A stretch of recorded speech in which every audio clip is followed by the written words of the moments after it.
یہ وہ اسما ہے جو زمین پہ نہیں رکھے گئے ہیں، یہ خزانے الہی سے عنایت ہوئے ہیں، وہ ادھر سے آئے ہیں، چاہے پہلے ہوں مگر یہاں بھی جو نام آیا ہے اس گھر میں آیا ہے تو یقیناً اللہ کی بارگاہ سے آیا ہے۔ اس لیے اگر کسی معصوم نے کسی لا کر کے بتایا ہے کہ میرے گھر میں بیٹی پیدا ہوئی ہے تو پوچھ لیے کیا نام رکھ دیا ہے، اور اگر اس نے بتا دیا کہ فاطمہ نام رکھا تو آنکھوں میں آنسو بھی آئے ہیں، اور حکم دیا ہے کہ احترام کرنا، احترام کرنا، احترام کرنا۔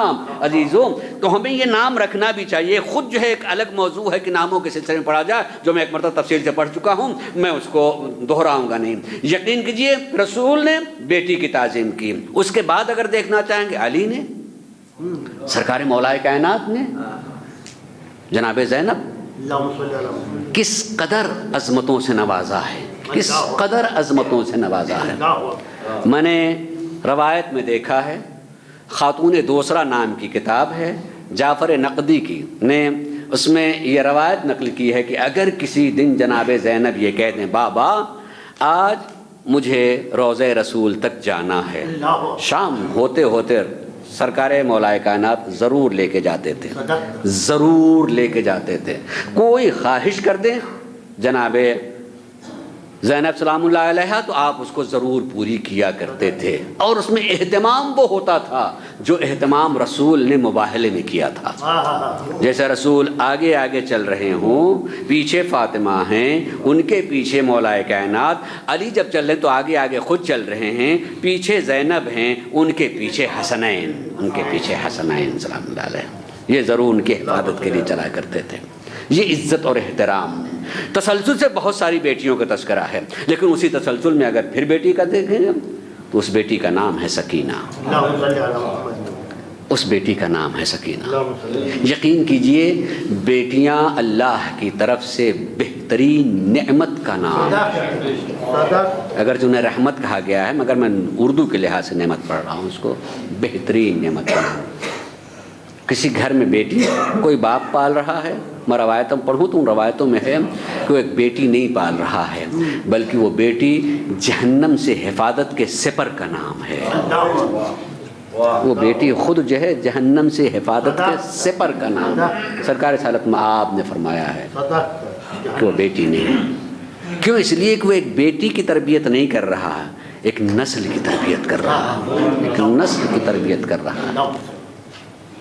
عظمت ہے اس کی، اور اس عظمت کے ساتھ ساتھ میں ایک بات بتاؤں، بیٹی اس وجود کا نام ہوتا ہے جس کو سرکار نبی کریم نے پوری روایت ہی اس کو پڑھ دوں، چھوٹی سی روایت کہ آپ نے فرمایا کہ اگر اللہ نے کسی کو 4 بیٹی دے دی، 4 بیٹی نہیں ہیں، وہ جنازے کے چاروں گوشوں پر رونے والیاں ہیں، اس کے جنازے کی زینت کا نام ہے۔ بیٹی باپ کے جنازے کی زینت کا نام ہوتا، بات میں نے ختم کر دیا عزیزو، بیٹی باپ کے جنازے کی زینت کا نام ہوتا ہے۔ کیا جتنے میں نے تذکرے کیے ہیں ان تذکرے میں ایک لمحے کے لیے آپ پہنچ جائیں تو ان بیٹیوں نے اپنے باپ کے لیے کتنا گریہ کیا ہے۔ رسول کی بیٹی، رسول کی بیٹی نے اپنے بابا کے لیے کتنا گریہ کیا ہے، کس قدر روئی ہے، کس قدر، اتنا روئی ہے جناب سیدہ کہ مدینے والے کہتے ہیں یا تو دن میں رو لیجئے یا تو رات میں رو لیجئے۔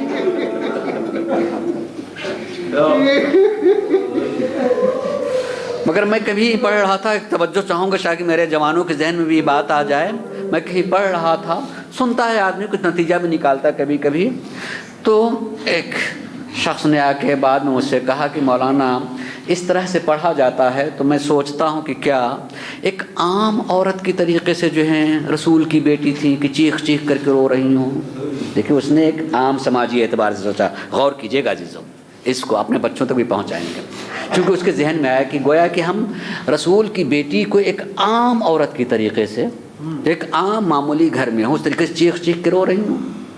واقعاً اگر اس طریقے سے آدمی سوچے گا تو اس کے ذہن میں یہ بات آئے گی، یہ بات آئے گی کہ نہیں ان گھروں کی خواتین کو ایسا نہیں ہونا چاہیے، لیکن نہیں عزیزو، ایسا نہیں تھا کہ چیخ چیخ کے رو رہی ہوں، نہیں، اگر وہ غمگین بھی ہو جائے تو دیوار رونے لگتی تھی،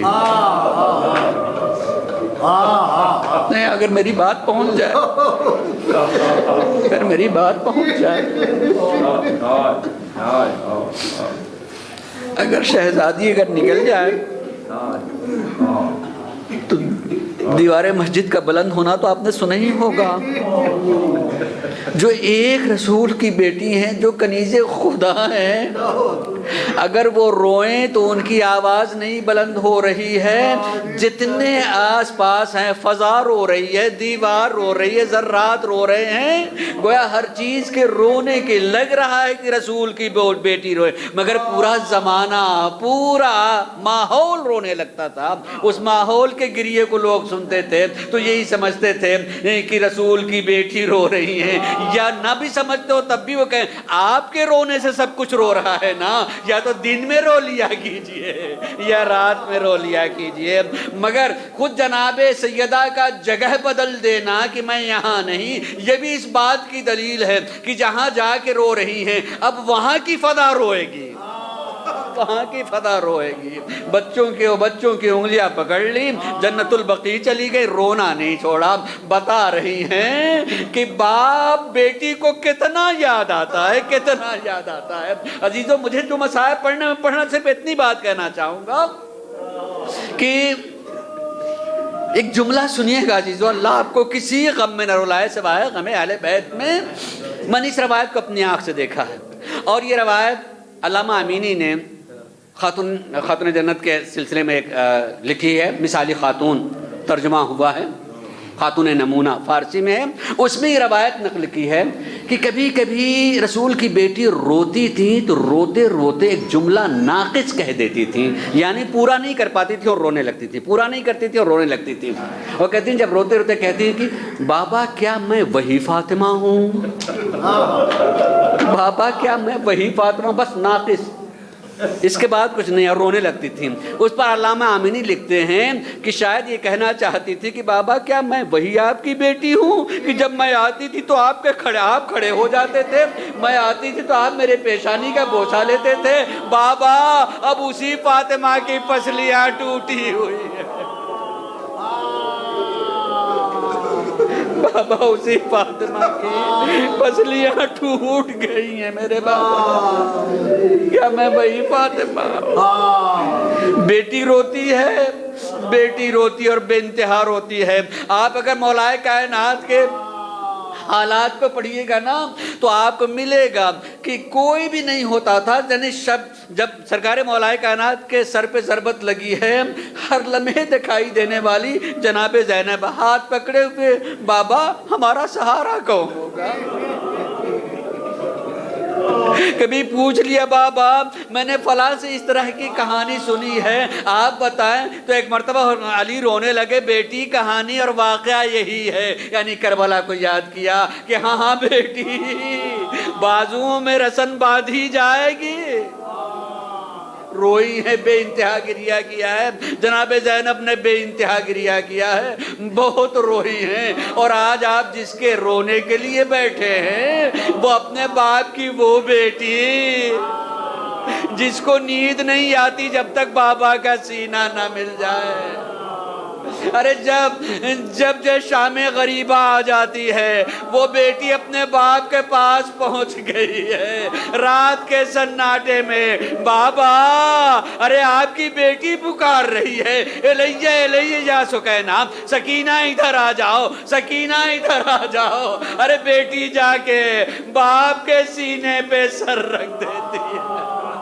کتنا یاد کیا ہے، کتنا یاد کیا ہے. یاد کرتے کرتے بیٹی نے قید خانے میں آنکھ بند کر لی، بند تو کر لی ہے مگر بند کرنے سے پہلے یہ بات کہی ہے، اماں اور پھوپھی اماں جب آپ کربلا جائیں گی نا تو میرے چچا کو سلام کہیے گا اور کہیے گا آپ کی بھتیجی پیاسی مر گئی. بابا سے کہیے گا سکینہ پیاسی رہ گئی ہے.